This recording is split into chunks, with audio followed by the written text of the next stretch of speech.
Wowee.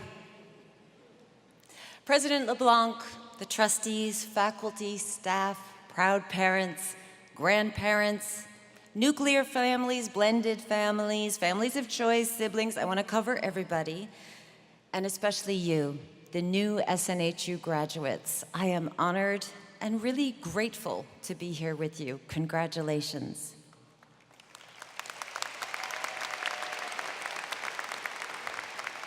This is your day. It's a day to celebrate the triumphant, bold, decisive step into your future, and really the future of the whole world. There will be more occasions to celebrate. Some really amazing and some really hard things will happen. And fear and doubt will be a part of your life. The beautiful thing is that you get to decide how much mental real estate they occupy. And you can summon your inner resolve to move forward. If you remember anything of what I am saying today, let it be this. You will be given innumerable choices and opportunities throughout your life to drive or to be driven.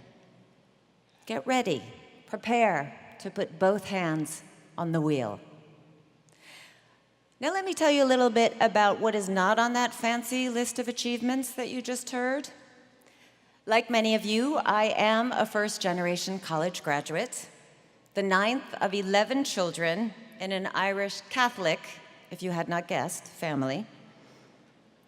There was an abundance of love and plenty of friends drawn around our eccentric household, but money was in short supply, and college education was not a tradition. In fact, I watched as one sibling after another either didn't apply or dropped out of college. They couldn't keep up financially or academically, or got swept up in drugs and alcohol. I am so proud to say that 2 sisters who married when they were young did go and get their degrees in their 40s. I was determined to be different. I was going to be a writer and travel the world and be daring and free and have adventures that I could write about. I studied here in New Hampshire and then abroad, taking out loans, waiting on tables, working in pubs, even scrubbing down bathrooms to pay my tuition and survive. I was swimming in the full stream of life, but I did not do a lot of writing. I now realize that for most of my 20s, I was careening back and forth between extreme bravado and crushing self-doubt, never really knowing which one was in charge. I was being driven by a yearning to be interesting and accomplished and fabulous, but I was drifting, not steering, and had no inner compass pointing the way. I came back to the States at 25 and discovered my true north in the decadent, downcast city of New Orleans. I volunteered and then was eventually hired at New Orleans community radio station. I worked 1 million hours a week for almost nothing. And during that time, met people who truly challenged me to question my core assumptions and my relative privilege as a young, educated white woman from the Northeast. That is how and where I discovered what it means to listen, to truly listen to another person.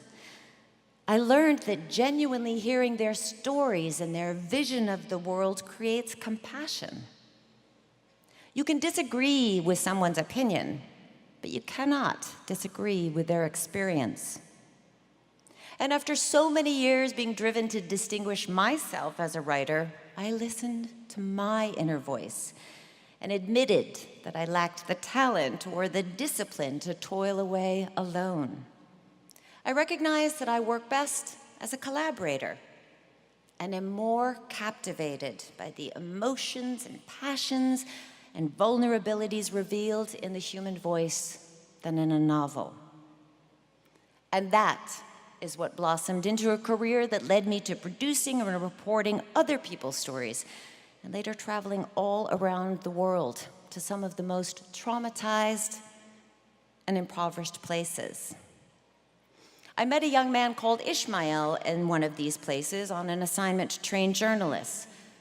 It was 4 years after the end of a brutal civil war that shattered the West African nation of Sierra Leone.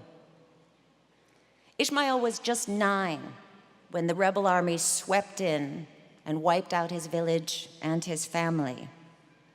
He was snatched up as a child soldier.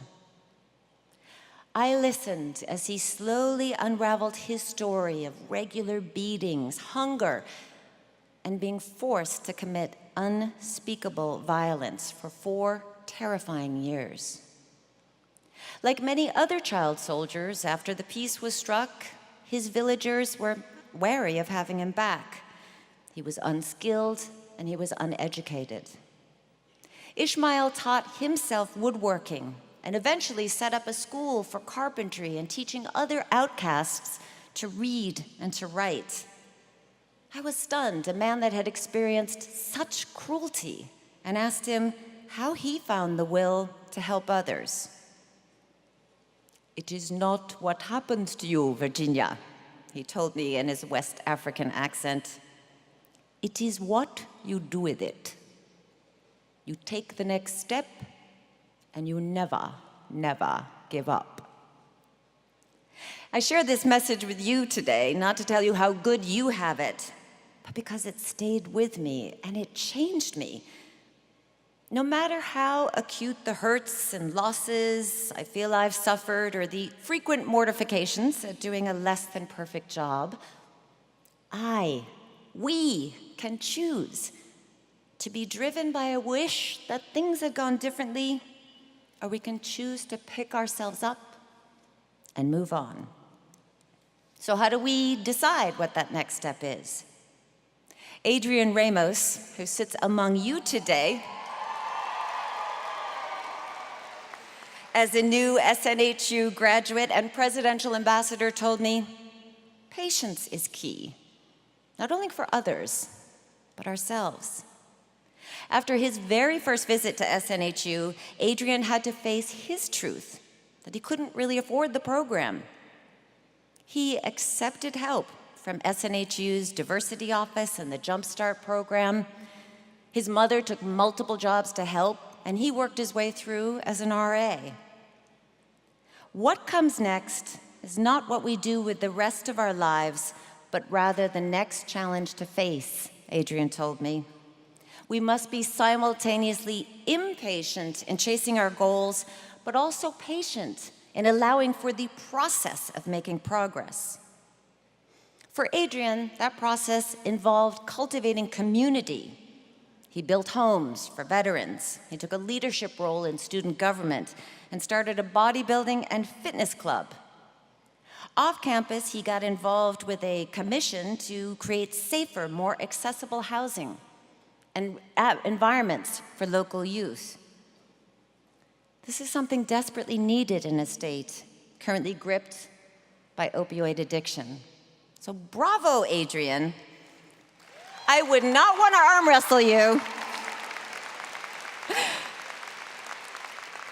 I really wouldn't want to arm wrestle you, but I can't wait to see where you land.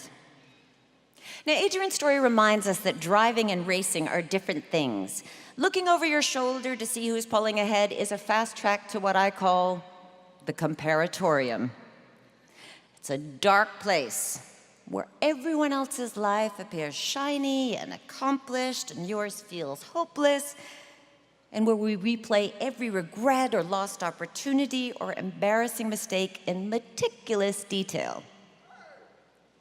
We are all susceptible to dwelling in this melancholy from time to time, especially when we find news of fancy jobs and engagements and exotic vacations and pictures of kids who never whine or have cavities posted by our peers on social media.